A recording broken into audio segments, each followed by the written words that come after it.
Alors, cette vidéo va porter sur les automates finis. Donc c'est un modèle de calculabilité qui n'est pas complet parce qu'il n'a pas de mémoire. Il ne peut pas faire de boucle infinie et donc par le théorème de Oralison, il ne peut pas calculer son propre interpréteur et donc c'est un langage qui est, euh, qui est pas très complet quoi. Il est limité. Et donc un automate fini, ça va servir à analyser une chaîne de caractères et déterminer si oui ou non il a une certaine propriété. Par exemple, l'automate fini ci-dessous ici permet de déterminer si la chaîne de caractères est composée d'un nombre pair ou impair de 1.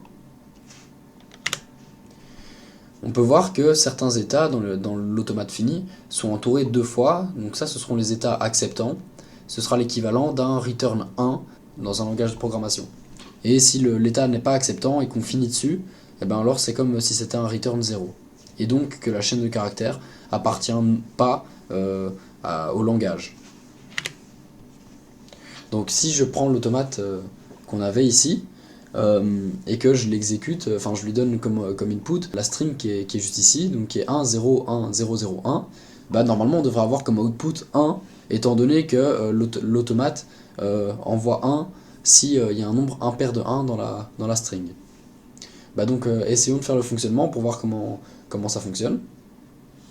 Donc on commence avec un 1, donc quand on commence on se met toujours dans l'état initial qui est indiqué par la flèche vierge, donc on commence ici dans l'état S1, et on a un 1, donc on va en S2. Ensuite le deuxième élément c'est un 0, donc je boucle sur S2. Ensuite je retourne dans S1, je suis la flèche avec le 1, et puis après c'est 2 0, donc je boucle une première fois, et une deuxième fois dans S1. Ensuite il ne me reste plus que 1, enfin le nombre 1, donc je suis la flèche et je vais dans S2. On voit que je finis bien dans S2, et donc l'output est 1 puisque c'est un état acceptant. Donc on peut distinguer deux grandes catégories d'automates.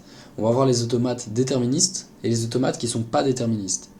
Donc un automate déterministe, c'est un automate qui n'a qu'une seule exécution possible. C'est-à-dire que quand on est dans un état, on ne peut faire qu'un seul chemin. Par exemple ici dans S1, si j'ai un 1, je n'ai qu'une flèche que je peux suivre. Si j'ai un 0, pareil. Si je suis dans S2 et que j'ai qu'un chemin si j'ai un 0 et qu'un chemin si j'ai un 1. Donc ça c'est bien un automate qui est déterministe. Par contre, si je rajoute un 1 sur la flèche, donc ça veut dire que si j'ai un 0 ou un 1, je boucle, et ben là l'automate n'est plus déterministe. Parce que si je suis en S1, je peux, si je suis en S1 et que le caractère que j'ai c'est un 1, ben j'ai deux choix, soit je vais en S2, soit je vais en S1. Donc il y a plusieurs exécutions possibles pour le même input.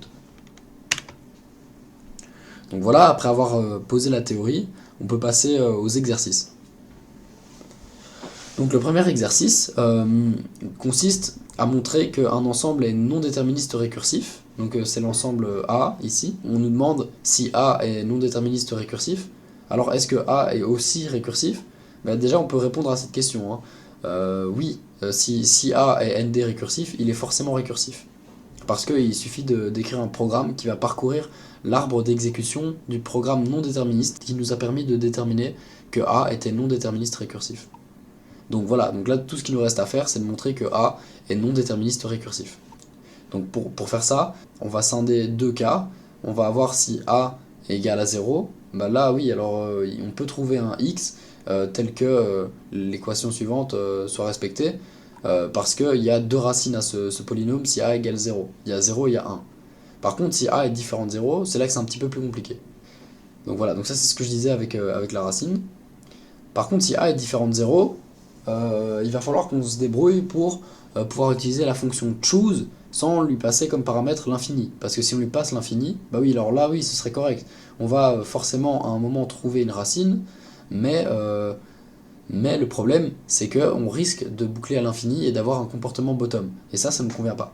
Donc on va essayer de réduire la borne, et en faisant ça, on va pouvoir écrire un programme qui va faire le travail.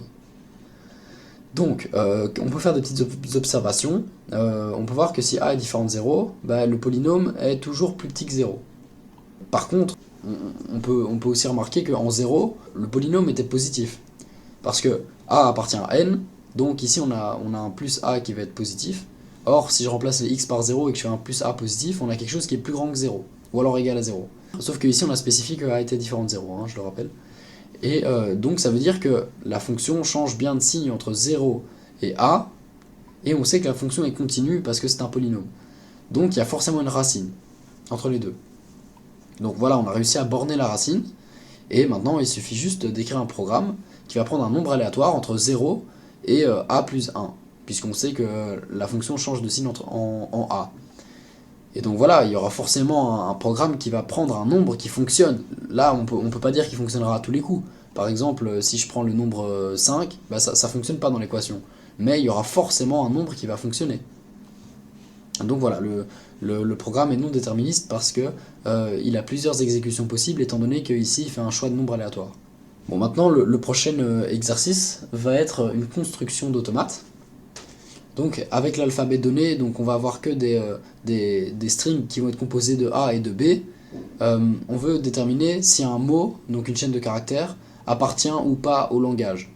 Et ça, pour qu'il appartienne au langage, il faut qu'il ait la propriété suivante. Il faut que chaque A soit suivi exactement par soit 1, soit 3B.